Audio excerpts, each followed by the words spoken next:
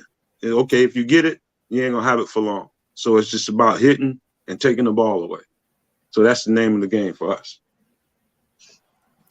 Yep, and we're that if the defense can do that and be reminiscent of the Lovie Smith era with the bend don't break. I mean, like you said, we had that game last year, man. We fucking had that game. We had it right where we wanted him, and we gave it away. Yeah, maybe. Yeah. So GCA says Kittle is out. So yeah, he's done. Kittle being out is a pretty big deal.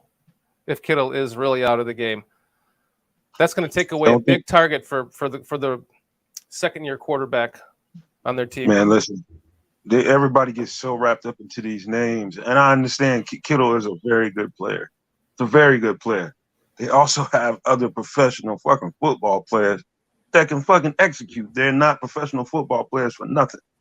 So whoever's backing them up and whoever's backing that guy up can equally play well in this system. It's a tight end friendly system, and if you can, handle your assignment and run your route well, you will find yourself open in this system. It's the same stuff that we do. So yeah, I mean, whoever is backing up Kittle is going to be a threat. I don't give a shit who he is.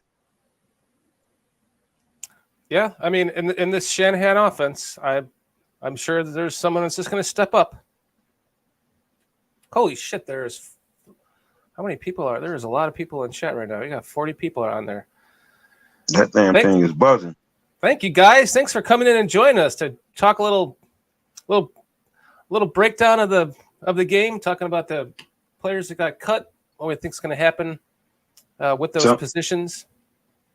So, hey, you guys get your questions ready, man, because we about to spend some time getting those out there and making sure we touch base with everybody's question, man. So get ready. So I got one more little thing I want to cover. Well, two things actually.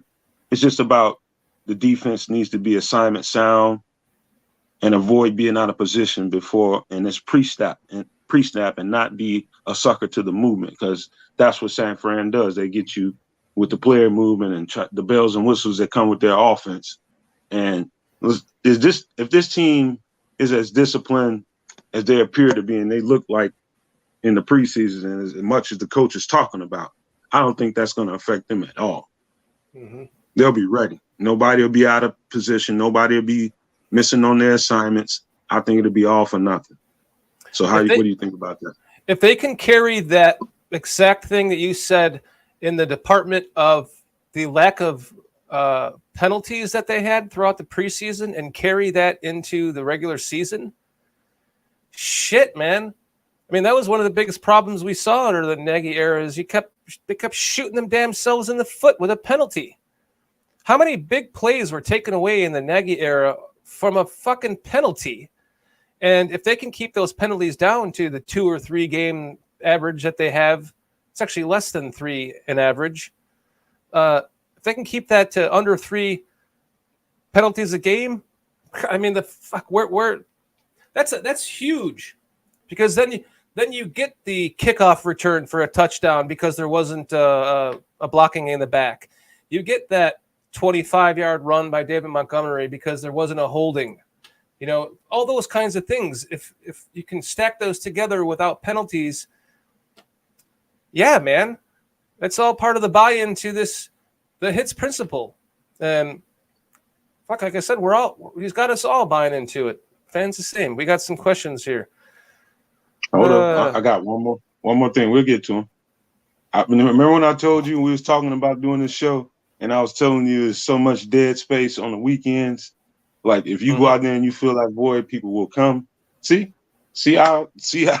I mean, our fans got a lot of energy and they want to talk about fucking Bears, man.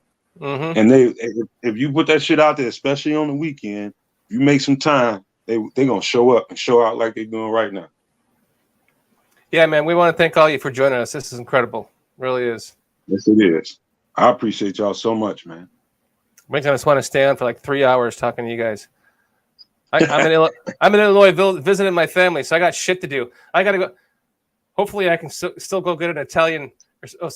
Get a Portillo's Italian beef, even though it's going on 9 o'clock. I think they're open till midnight, but I got to get that Portillo's short in though. All right, they got a lot. I think they got a lot of stuff they want to talk about. So let me get this last statement in. All right, this is another key. I put a signal by this, and I would be interested to know if somebody would be willing to do the homework and look at any kind of snaps Robert Quinn took against Trent Williams and see how successful he was, because I don't know about Robert Quinn being that successful against Trent Williams. I think he's going to stand him up a whole lot, and Robert Quinn, he may get in there once or twice, maybe, but I don't think he's going to have that much success against this guy.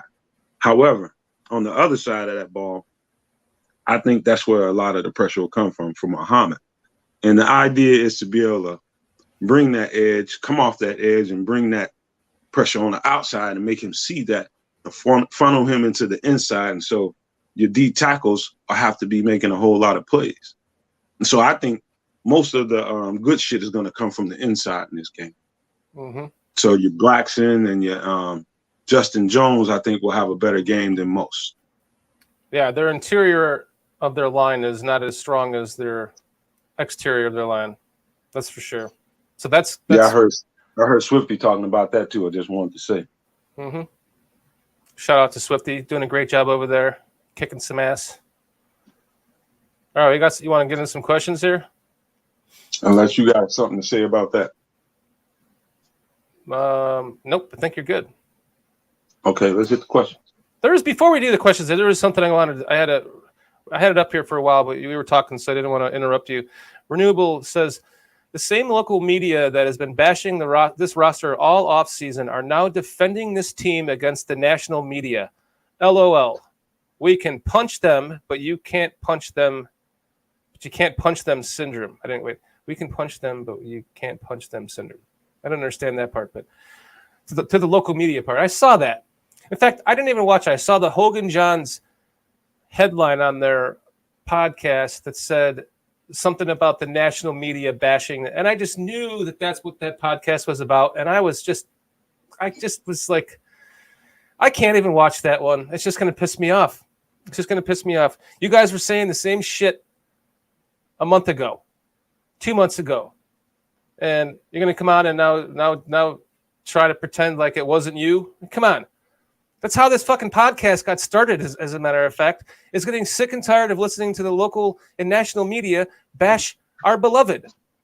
And we need to have some optimism on this team, because This team is not an 0-17 team. I'm sorry, it's not. It's not going to be the first team in the draft, the first pick in the draft team. Just looking at the statistics of the Chicago Bears, it's only happened twice. So, and the last time was in like the 40s or something. So don't tell me that with this team and this buy-in and this coaching staff and this quarterback who's taking dramatic strides are going to go be the shit stink of the league. It's just not going to happen. So thank you for pointing that out, Renewable. Can I get a piece of that? Can I get a quick piece of that? Sure, please. Look, Renewable. You can best believe our local guys have been hearing us on these podcasts. You think they don't watch our podcast? You crazy. They watching us. They just sneak watching us. And they hear us telling them. They just hear us. They hear us out here telling them, why the fuck y'all carrying national media's pail and water for them? Why you doing that? What are you trying to make friends with them for? This is your team that you cover. You know the most about. They know the least about. And you sitting there carrying their fucking water. So every time I see them do it, I'm going to start calling their ass out. They hear these pods. Might have heard a rant or two by me. I don't know. But I'll keep doing it. I'll do it again. Next time I'll call your fucking name. So just know that. I mean, they might throw it on for a 30 seconds. You think to sit here and watch an hour podcast of ours? They don't have enough time to watch that shit. I don't mean shit by it. Yeah, we're shit. They I just mean they watch our shit.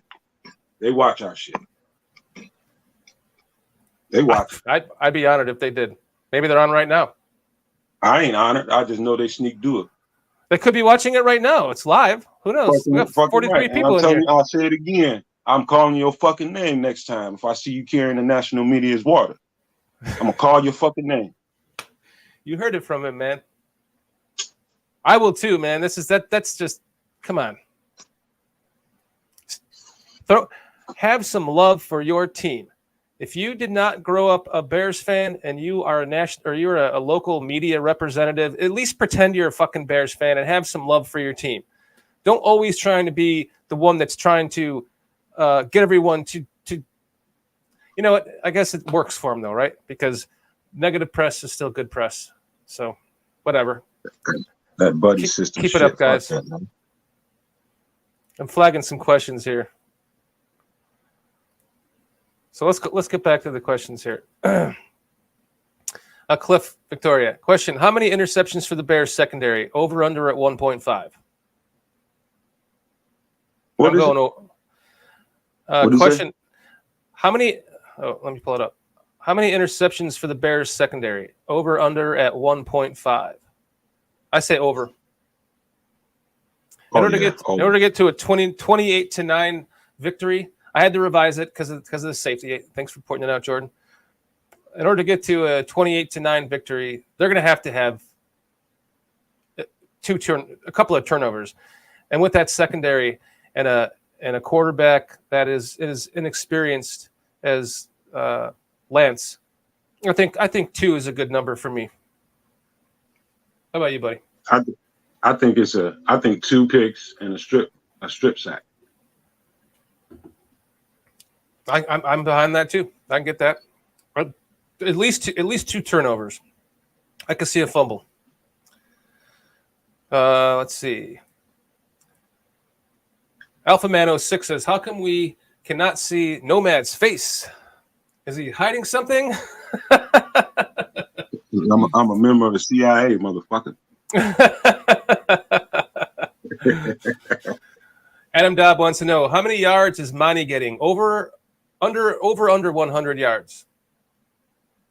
I can see him getting under. The game gets I can tell you why. I'll let you go. I'll tell you why. I'm going to say over, because if the game gets into a rainy mess, then they're going to be running the ball a lot more. And if that turf does grip like Eberflus says it does, if it grips better, I can go just over 100. I go like 110. You know what? That's hard for me to argue because I keep not considering into the equation it's going to be kind of rainy. It's like what somebody said, like 82, 92% chance or something like that. But if it's like that, and you're forced to have to pound the ball, then I can see him being over. But if it's not too bad, I can see other guys getting some of those touches. Like I see Tristan Ebner playing a big role in this, especially with Velus not being out, just having that extra weapon. He can do everything Velus can do, and probably catches better. You know what I mean? So I see Ebner as a big key in this game. If the weather is decent, I see him ripping shit up in different opportunities. I like that answer. Let's get back to some questions here. Let's see. Gotta scroll down. I starred so many questions. Holy shit. Mika English, why do you think Darius Leonard is at the top of the linebacking core? Because he's allowed to eat up tackles. I guess it's not really a question. He or she is just making a point. We got Cliff. Do you want to answer? No, you go. You take that one, buddy. It's more like a rhetorical question. Darius Leonard is, let's just say, versus a Roquan Smith who's been playing in the 3-4. It's very advantageous for a 4-3 middle linebacker or outside linebacker to play and have better numbers because it's a 4-3 and you get to play downhill. Whereas a 3-4 linebacker is prone to have to play in more coverage. So there's a big difference between Darius Leonard or Shaquille Leonard's numbers compared to a Roquan. It's almost not fair to compare them because of the style of defense that they played in. So all that stuff about the numbers between them and Darius Leonard being a better linebacker, that's bullshit. He just was in a different style of defense that was more advantageous to his style. And they've also been pushing that peanut punch into his head from day one, whereas Roquan's got he's a little behind on that. So we got let's go to another question. Mickey asks, what Bear scores the first touchdown of the year? You go. Shit, that's a good question, Mickey. Put me on the spot. That's a good question. I'm going to go with David Montgomery. It's my call. How about you, buddy? I would say Cole Kmet because it's a tight end friendly style of offense. I was going to go there, but since we're playing a team that practices against this type of offense and has to deal with the Kittle every day, they know what a tight end can do in this offense, and they'll be keyed in on him. So I think it'll be probably somebody like I think it'll be Pringle or EQ. So I'll go with Pringle. Okay. I wanted to go Kmet, but I'm feeling like if they got to a goal line situation, they would go with Monty and he would get it. It looks like we got a Niners fan in here. What'd he say? Said Nick Bosa will take care of Fields. Nick Bosa got to get off the block first. I mean, he's probably looking at the fact that they have a rookie left tackle out there too. So, I mean, I can see his confidence in that as a Niners fan, but our confidence in what we know of Braxton Jones is we think he'll be able to hold his own. Nick Bosa likes to get injured, Mark, so we'll see what happens. I wouldn't be surprised. I wouldn't be surprised if Justin got the first touchdown because, they're gonna be key to stopping Nick Bosa on the outside and stopping Armstead from the middle. So probably trying to double team both players and keep them from being effective. And Justin will have a decent pocket, and you'll have those chips by the running backs, and he'll probably scoot out of there and get some naked bootleg looks, and he might squeak in there for a touchdown too. Yeah. As the first touchdown, though? Maybe. Yeah, maybe. Cliff Victoria wants to know, how will Justin Fields look this week? Cleveland game last year or Cleveland game this preseason? That's a well-structured question, Cliff. Who we're going to have on for some Cliff Notes very soon. Probably do it this Monday. I think that's a good idea. I had a little too much to drink when we did that last podcast and kind of forgot it. So yeah, we're definitely going to do something with you on that clip. That motherfucker drank a whole bottle of Jameson, man. No, I did not. Bottle. I did yes, not. You did. You emptied that motherfucker. I did not. I don't drink liquor though, but I wanted to have some Jameson with you to celebrate pretty much what was our last Monday night podcast on our channel, because we're going to be moving it to the Barroom Network this coming Monday. But we're gonna still have our own channel and be doing stuff just like this as well. So thank you all in chat for being here, man. This is our best chat yet. So is this streaming on the Barroom? Is this streaming on the Barroom? Will they release this? This is not streaming on the Barroom. No. Mickey has a question. My first question was, who has the bigger game between Komet and Mani, and why? You can take that one, buddy. No, I'm looking for more questions. You answer that. Oh, that's a hard question. If I had to, I have to say that defensive front is stout as hell.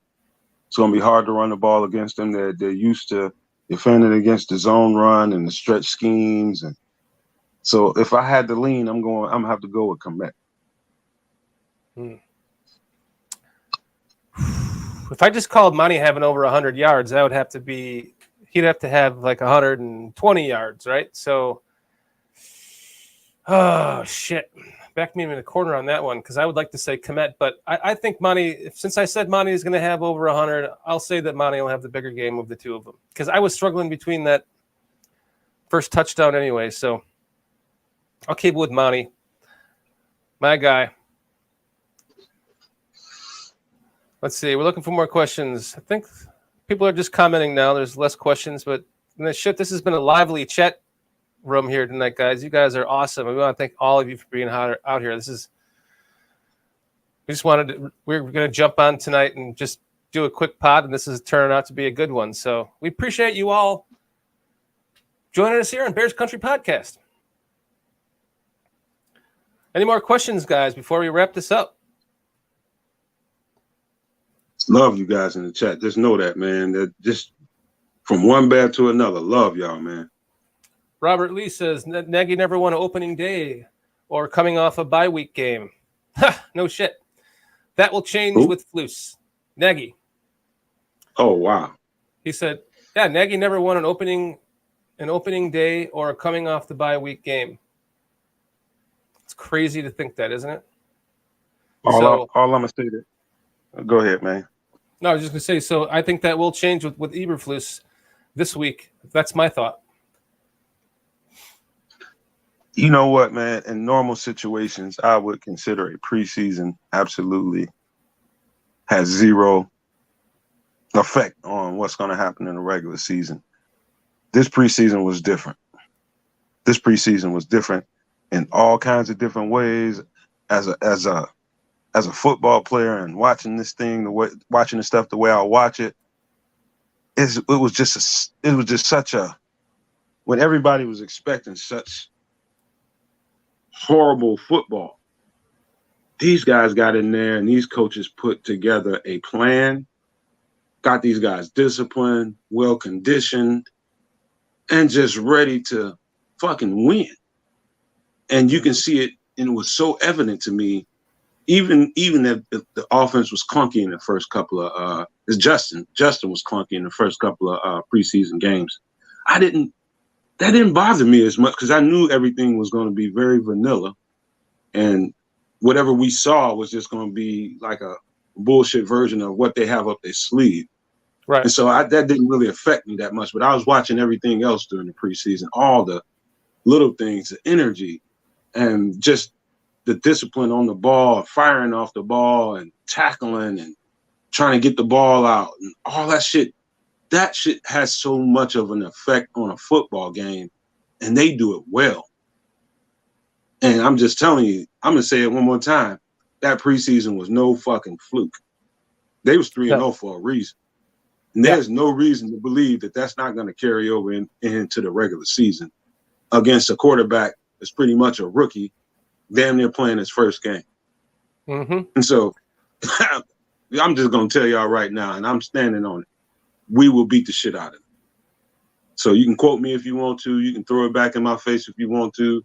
But I have no qualms on that, man. I 100% believe we're gonna kick their ass. I mean, we can talk about all we want about the first couple of games in the preseason with, however you think Fields looked, but they weren't game planning like a real week. Once it came down to that final preseason game, they treated it like the first week of the season, and so that's when you really started to see Justin Fields start to shine in that game.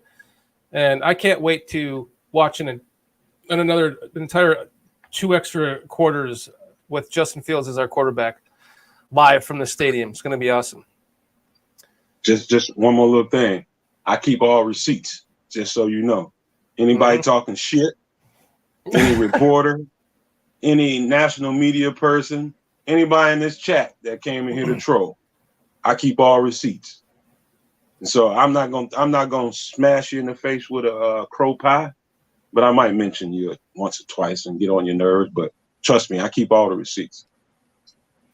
Cliff is saying here, if you guys want to be on the show, hit up Shorty. This show is all about the chat. I mean, thank you for putting that out, Cliff. If anyone wants to come on the show and join us, you can email us at bearscountrypodcast@gmail.com, and we'll set up a time to bring you on the show with us sometime. That's what this is all about. We want everyone who's in chat to be able to, if they're comfortable enough, join us on the show and talk with us face to face. Cliff was an example of that. We've had Nick Welsh, Art by Nick. He's been on before. Jordan was on the show before. So, yeah, great point, Cliff. And if anyone wants to join us, just give us an email. I got a couple more questions. 2 cents before you wrap it up. Sure. Everybody, please, if you haven't yet, get out of the chat. Go like this video. Go subscribe. We have to get these likes. We have to get these subscriptions up. We're on a race to 1,000. We've been picking up some steam pretty good lately, and we want to keep it going. We're gonna have some gifts, some special gifts to give out as we move up in subscriptions. So just show us a little love. Get out and put the likes out there and get these subscriptions up, man. And we're gonna thank y'all in the ways that we can and give out some gifts out here. Yeah, share the content with people you think may like it, because once we get to a certain point, we will have gifts for our fans. I mean, we appreciate you guys. This is all because of you. So we want to show the appreciation back to you in the future. We can get to that point. This is not easy to do. Renewable said something in there. I flagged it, but I think I removed it. But no, this is a lot of hard work. It's not, but we love it. So that's why we do it.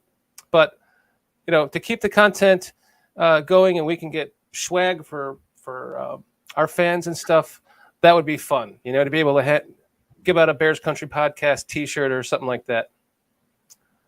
So thank you for that. Oh, there it is.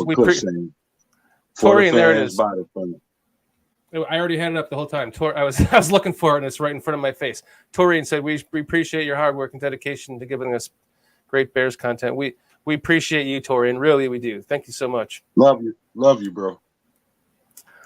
All right, man. Well, we have. There was some more questions I saved. I have. J-Rock said that you skipped some questions, so I have these questions. Mickey, there's three left. Mickey, my first question was, who has the bigger game between we already did that one. Cliff, Brisker going to make an impact this week. Yes, I think we already talked about that. I'm going with 2 interceptions, or at least a tip ball that causes an interception by Brisker. I think he's ready to start hogging up some balls. And then the final question we'll end it with this. Why does Madden have Reef starting at right tackle? Because Madden has their fucking head up their ass on a bunch of shit. That's the only thing I can say. Because Reef might have to start at right tackle. I'm not sold on Borum. He could prove me wrong, and I will correct myself on any one of these podcasts if he proves me wrong. But I'm not sold on him yet. I'm not saying I can't get there, but just not sold. I'm not there yet with Borum. I'm just not. No, it was going to take a little bit of time to kind of figure out where he stands at the right tackle. He's gonna need to get some games under his belt. Mark, the 49ers fan, asked if we think the Niners defense got worse. Top 5 last year. Haven't really scouted the Niners defense too much. I've been too worried about our Bears in this podcast, but I'll leave that up to you. Yeah, they did take care of the Packers. I think the secondary got worse. I think I can't think of the names right now, but they lost a couple of guys back there. And I think they lost a couple of interior linemen on the inside. I don't think they're the same team. I'm not saying that they didn't draft well. Yeah, there goes Siggy saying, I can't remember his name, but Ward, yeah, that hurts. He's Ward. Very good safety. Jimmy Ward. Yeah. Very good. He's one of the top safeties in my eyes in the league. Mm-hmm. Yeah, that's going to hurt. And Jaquasti Tart, I think it was. Mm-hmm. So, yeah, those two guys are going to hurt. Yep, that's going to hurt their team. And if Kittle's not playing, that's going to hurt their team. They would need him to be some kind of insurance policy, I would think, for the young quarterback. To what you said, though, they might have somebody that's going to play just as well behind him. I mean, maybe not just as well, but he is a pretty damn good tight end. But someone that can fill the role that's just going to be, he's an NFL tight end. Whoever's going to play in his place, so you can never take anything with a grain of salt, because any given Sunday. That kind of shit happens when a guys get their cachet up to a certain level and you have to pay them, and a team thinks that they can draft another player and can play just as good, and you end up going somewhere that's willing to pay him. And so we'll see if they draft it or trade it to get somebody or sign a free agent that can play as good. But those two guys were studs, man. Mm-hmm. All right, well, let's wrap this pod up. I know there's some more questions coming in, but we gotta wrap this one up because I have some driving to do. I'm at a different location that I podcast from. So it's been great jumping in here with you guys. We had a great night. We had so many people in chat. Just to let everyone kind of know what's going on in case you do not know, because there are some new people here in chat. We're doing our Monday night show from the Barroom Network. As you can see in the bottom right corner, we are Bears Country Podcast in association with Barroom Network on this channel, and the Barroom Network will be presenting us on theirs every Monday night at 8 p.m. Eastern Time, starting this next Monday after the Bears-Niners game. In case you do not know, I'm going to the game. It's supposed to be pouring balls. I am trying to hope we can get in a pregame and some mid-game and a post-game pod, but it's going to be on our phones with Kitty producing it from home. I just hope that the rain allows that to happen because there's so many cool things that I have planned for this channel and interaction with fans and things like that. And I'm just so excited. So please, if you like this, make sure you set your notifications and like and subscribe to get that content live from Soldier Field this coming Sunday. I am fucking stoked for that, man. So please, rain gods, please at least make it half as nice as it was today here, and I'll be happy with that. Any parting words, Nomad? Yeah, really quick. Thank you guys again. Hey, can't do this show without you guys. It's nothing without you guys. You guys are the reason we do it. So you guys deserve all the credit for all this. We're doing it because of you all. And so with that being said, just as a man and as a human, go out there and do a kind deed for somebody at least once a day. I don't care if it's picking up a little trash in their yard. You go help mentor a kid, anything. Just do something kind for somebody. Choose love in this life, man. And peace and love to all y'all, bro. Man, since you ended it with that, let me just tell you the one I did the other day. I was leaving my mom's apartment complex, and there was an old lady that was down on the ground. I mean, she was in her mid-70s, down on the ground on her right side, and there was some people trying to help her. So I stopped and you guys need any help? And they're like, yes, please. It turned out that her caregiver had, those walkers that they just use to walk, but it has a little seat on it but you really shouldn't sit on it. Just like maybe if you need to tie her shoes or something. He had her. She was sitting in this walker, and he was pushing her and hit the curb, and she just dumped her right onto the ground. And so, my good deed for that day, yesterday, was helping to get this poor old lady up off the ground, considering she wanted nothing to do with her caregiver anymore for putting her on that position. She was like, "Don't fucking touch me." So I was able to come there and assist the other gentleman in trying to help this poor woman up and then get her on her feet and walk her to the car because they were taking her to her doctor's office. So ending it with that was my good deed for yesterday. I'll try to go out and do something good for someone on my way home after this podcast. And we all hope that you try to stay kind and just help as many people out as you can that may be in need, because it really is good for your soul, not only theirs. So with that, we'll wrap this up. Thank you all very much for joining us in what was our freaking biggest chat room of the entire night with one of our highest viewer contents. We appreciate you all so much for watching this content. We'll see you this weekend live at the Bears game. Until then, Bears!